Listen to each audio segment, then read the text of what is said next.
Hello and welcome back to Stephanie's Cooking Channel. Today we're going to make another one of Gigi's family favorite recipes. It's a favorite of mine, it's a favorite of my son Jack's, and I know you're really going to like it. It's called Pennsylvania Dutch Crumb Apple Pie. And I'm going to make it by starting to show you how to make Gigi's famous pie crust. Okay, so I have the ingredients in here for Gigi's pie crust. Everyone loves this pie crust and it's so good. It's made with 1 cup Crisco. I have 2 cups flour, King Arthur, and I have 1 teaspoon of sea salt. And I put this in here. I'm gonna use a pastry cutter to cut it up by hand, but this pie crust is so good. It's so flaky and it's so tasty. And the trick is you don't really wanna use it or touch it too much. So I'll show you along the way.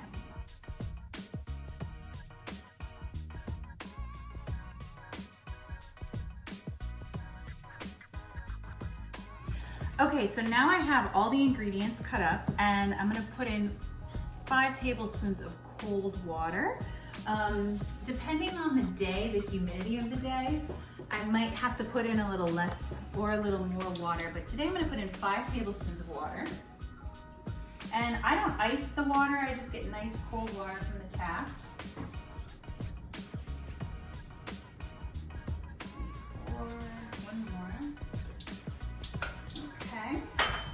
And then now I'm just gonna cut the dough in with the water.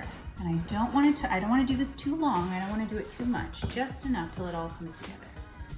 So now I have all the dough come together with the water and I've separated it into 2 pieces.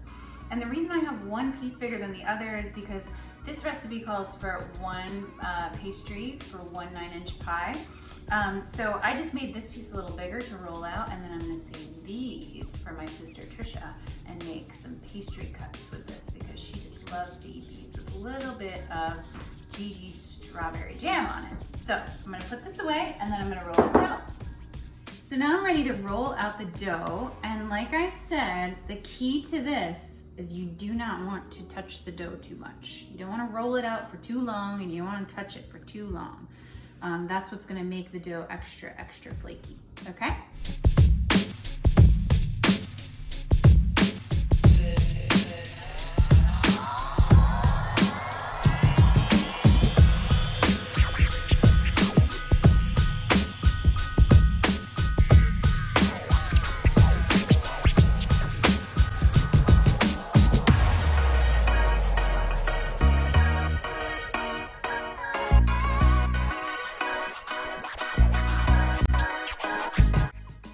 I want to show you how I roll out the dough and put it on the pie plate. This can be kind of tricky. So I take my rolling pin and I take the edges of the dough and I flap it over and then I just roll it like this, nice and easy. And then here I take my pie plate and I just put the edge of the dough right there and I roll it back out. Oh, I might need to do this a little further. Roll it back out over the pie plate, like that. And so now I'm just gonna fit the pie crust into the pie plate. And then what I do is I just kind of take the extras. Some people cut it off, but what I do, I just fold it over because I know in my household, everyone's favorite part of the pie is actually the crust. So I like to make a big, thick crust. And I just fold it over.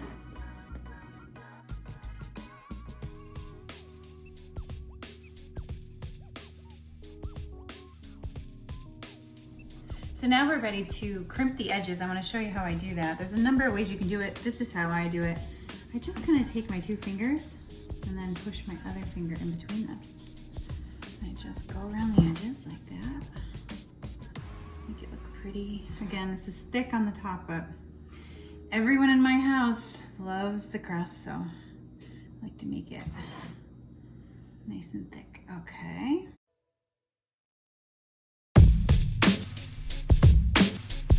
So here we have the pie crust. We're gonna set it over here.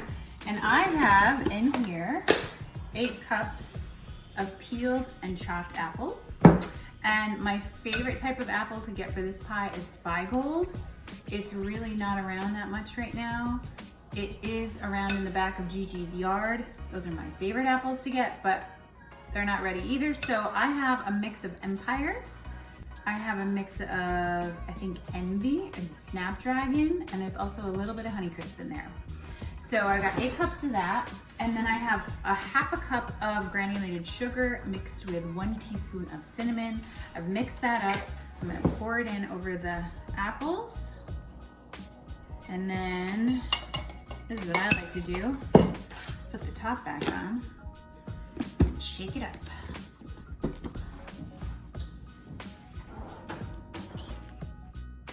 So we have the 8 cups of apples mixed with the cinnamon and sugar, and so we're just gonna put them right in here to our pie shell. And I'm gonna make sure that I get all of this nice good juice in here.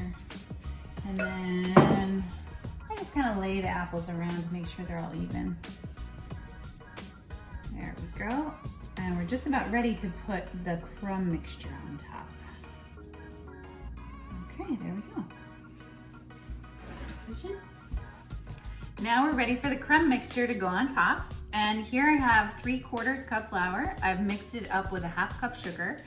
And then we are going to cut in about a 1/3 cup of butter. And this is my least favorite part of making this pie.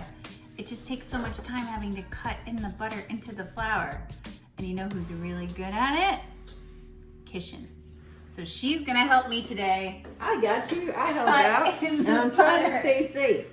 I'm even gonna cut the butter and stay safe. I'm so glad you're staying safe. I got this. All right, good. Okay. There you go, show us how you do it. Go read a book, we got this. Okay, all right, see you later. Gonna read a book. You listen here, Youngie. I'm the Pennsylvania Dutch here around here, and I know how to make the Dutch crumb. That's why your mom brings me in. That's why she brings me in for the hard parts. Because she knows she needs a true Dutchie just to do this. Well, yeah. Bist du hungrig? Wie? Yeah. I'm for from Schnitzel that Mama should make, and she's making it right here on your Dutch channel. The Stephanies of the world. Stephanies unite around the Dutch crumb. Now listen, if the kitties have been sweet, you give them a sweet treat. That's what we do around here. We give those nice kitties a little sweet treat, and then they fall asleep early because you know why? They're so energized out. We kick them outside for a couple hours after they eat the pie, and then they go right to bed. They go straight to bed, and then in the morning they wake up really early, and they milk all the cows, and then we make them cereal with the cow's milk. Oh my! It's a rough life, but we love them. It's okay. Look at me now. You better listen now. You better. So here's our crumb mixture mixed up by our true Pennsylvania Dutch. Now, here's something that some of you know about Kishin, my wife, but not everybody knows, is that her grandparents are true Pennsylvania Dutch.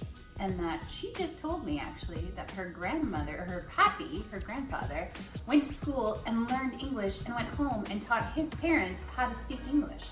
That for a long time they spoke Pennsylvania Dutch. So she knows a lot of Pennsylvania Dutch, and it's so fun for us to learn the language. Okay, so now I'm going to pour this crumb mixture on top of the apple pie. And we want to just make sure it's evenly dispersed, and sometimes I like to put it in over here on the sides and get it down there. And the flour from this mixture is what's going to mix in with the sugars and thicken it up as we cook it. Wow, Kishin really did a good job with this. My least favorite part. Okay. So here we go, we're almost done.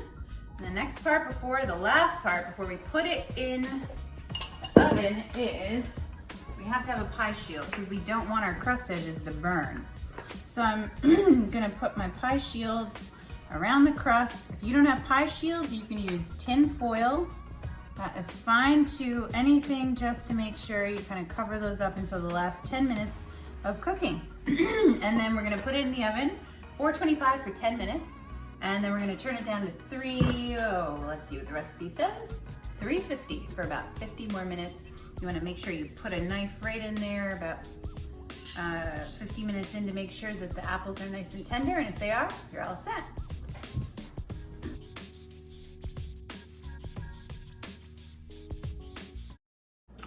So we have the final finished product. We got the apple pie out of the oven. It's ready to cool. I let it cool at least 4 hours so that all the juices thicken up. And then when you cut a slice of apple pie, you make sure that you add a slice of extra sharp cheddar cheese, because my grandpa Bob, Gigi Bob, always used to say, apple pie without cheese is like a kiss without a squeeze.